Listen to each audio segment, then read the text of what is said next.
Bagamat bumaba, nananatiling mataas ang tiwala ng mga Pilipino sa Amerika, habang kapansin-pansing mula sa negative ay naging neutral ang pananaw ng mga Pilipino sa China at sa Russia.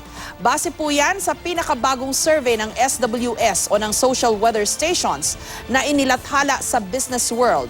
Positive 59 o very good ang nakuhang net trust rating ng Amerika sa bagong survey.